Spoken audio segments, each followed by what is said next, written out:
সংসার সংসার চ্যানেলে স্বাগত। আজকেও আমরা শ্রী শ্রী মায়েরই গল্প করব।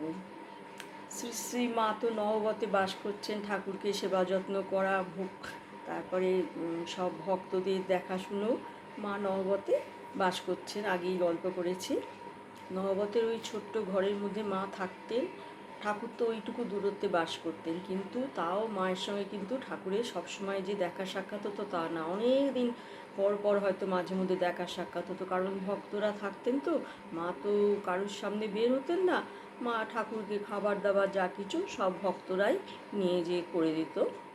তা মা কিন্তু তার জন্য একটুও দুঃখ পেতেন না। মা বলতেন যে আমি কি এত ভাগ্য করে এসেছি যে প্রতিদিন ওনার সাক্ষাৎ পাবো। উনি তো ভীষণ ভক্তি করতেন। মায়ের কাছে মাঝে মা শুধু ওই একটা ওখানে দরমার বেড়া দেওয়া ছিল নহবতের সামনে, তাতে একটা ফুটো করে মা সেই ফুটোতে ঘন্টার পর ঘন্টা দাঁড়িয়ে দাঁড়িয়ে ঠাকুরের শ্রীলীলা কীর্তন দেখতেন। রামকৃষ্ণদেবের লীলা কীর্তন দেখতেন। ওখানে গান হতো, কীর্তন আর কি, কীর্তন হতো, নাচ হতো, অনেক আলাপ আলোচনা হতো। সে এক মানে খুশির হাট বসে যেত। আর মা ওই ফুটো দিয়ে যা কানে আসতো শুনতেন, আর খুশিতে সারাদিন ভরপুর থাকতেন একদম। এইভাবেই মায়ের দিন কাটতো। মাঝে মাঝে মায়ের ভাসুরঝি লক্ষ্মীদি এসে মায়ের সঙ্গে থাকতেন। ওরা দুজনে খুব ওদের ভাব ছিল। ঠাকুর বলতেন সুখসারি। ঠাকুরের ঘরে মাঝে মাঝে ফলমূল আসলে রামলাল দাদাকে বলতেন যে যাও ওর ওই নহবতে গিয়ে একটু ফলমূল ছোলাটা মূলোটা দিয়ায়। তার কিন্তু ঠাকুর মায়ের দিকে খুব খেয়াল রাখতেন। একদিন মায়ের খুব মাথা ব্যথা করছে। ঠাকুর তো অস্থির হয়ে গেলেন। রামলালকে বলছেন, হ্যাঁ রে রামলাল, তোর খুড়ির কী হলো, এত মাথা ব্যথা করছে কেন? ভাবুন, আবার শ্রদ্ধাও করতেন কত দেখুন। একদিন মা রাত্রিরে খাবার নিয়ে গেছেন, খুব সম্ভব শুনেছি সুজির পায়েস আর সরু চাকলি নিয়ে গেছেন। গিয়ে ঘরে রেখে দিয়ে আর দরজা ভেজাবেন বললেন, খাবার থাকলো। ঠাকুর আনমোনা ছিলেন, বলল দরজাটা টেনে দিয়ে যা। মা বললেন হ্যাঁ। তখন ঠাকুর তো মায়ের গলা শুনে একদম লাফিয়ে উঠেছেন। বলেন, তুমি কিছু মনে করনি তো, তুমি কিছু মনে করনি তো? আমি ভেবেছি লক্ষ্মী, ওই জন্য ওভাবে বললুম। তারপরে মা তো চলে গেলেন। ঠাকুরের তো রাত্রিরে মনে শান্তি নেই, ঘুম হচ্ছে না। আমি এরম বললাম।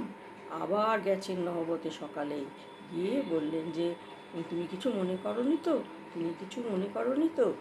মা তখন বললেন যে না না, কিচ্ছু মনে করিনি। ঠাকুর কর্তব্যপরায়ণ ছিলেন। উনি সমস্ত কর্তব্য কিন্তু নিঃশব্দে করে গেছেন। ওনার অবর্তমানে মায়ের কি হবে না হবে, কিভাবে চলবে, উনি সেটাও কিন্তু ভেবে রেখেছিলেন। যার জন্যে উনি মাকে একদিন নহবতে গিয়ে জিজ্ঞেস করলেন, হ্যাঁ গা, কত টাকা হলে তোমার চলবে? মা একটু চিন্তা করে বললেন 5 টাকা। রাত্রে কখানা রুটি খাও? তো লজ্জায় একদম মাথা নিচু করে ফেলেছেন। তখনকার দিনে খাওয়া নিয়ে কেউ জিজ্ঞেস করলে কিন্তু খুব লজ্জার ব্যাপার ছিল। মা একটু থতমত খেয়ে বললেন 5-6খানা হবে। ঠাকুর বললেন ঠিক আছে ঠিক আছে, চলে যাবে। তারপরে ঠাকুরের তো একটা টাকা জমা করতো যে মন্দিরে, তা খাজাঞ্চিকে বলে তিনি 6 মাস অন্তর মাকে 30 টাকা করে পাঠাতেন। এতে মাও একটু স্বাচ্ছন্দ্যে থাকতে পারতেন আর কি। কিন্তু মায়ের খুব খরচের হাত ছিল। মানে দান ধ্যান, খরচের হাত থেকেও বলবো, দান ধ্যান করার খুব মানে কিছু নিজের জন্য রাখতেন না। অপূর্বানন্দ মহারাজের লেখা একটুখানি পড়ে শোনাই, এত সুন্দর করে উনি বলেন না। শ্রীমার খুবই দরাজ হাত ছিল। তিনি বরাবরই লোকজনকে দিতে থুতে খাওয়াতে আদর যত্ন করতে ভালোবাসতেন। একদিন দক্ষিণেশ্বরে ঠাকুরের জন্য অনেক ফল মিষ্টি এসেছে। শ্রীমা সবই বিলিয়ে দিলেন। শুনে ঠাকুর একটু অসন্তোষ প্রকাশ করে বললেন, অত খরচ করলে চলবে কি করে? ওই কথা শুনে শ্রীমা কিছু না বলে একটু অভিমান ভরে তার সামনে থেকে চলে গেলেন। শ্রীমাকে মুখ ঘুরিয়ে চলে যেতে দেখেই ঠাকুর অতিশয় বিচলিত হয়ে রামলালকে ডেকে বললেন, ওরে রামলাল, তোর খুড়িকে শীঘ্র গিয়ে শান্ত কর, ও বিরূপ হলে আর রক্ষা নেই। এরপর একটু মায়ের বাণী বলি। স্বামী বলো পুত্র বলো দেহ বলো সব মায়া। এই সব মায়ার বন্ধন কাটাতে না পারলে পার হওয়া যায় না। দেহে মায়া দেহাত্মবুদ্ধি, শেষে এটাকেও কাটাতে হবে। কিসের দেহ মা? দেশের ছাই বই তো নয়, তার আবার গরব কিসের? যত বড় দেওখানাই হোক না, পুড়লে ওই দেশের ছাই।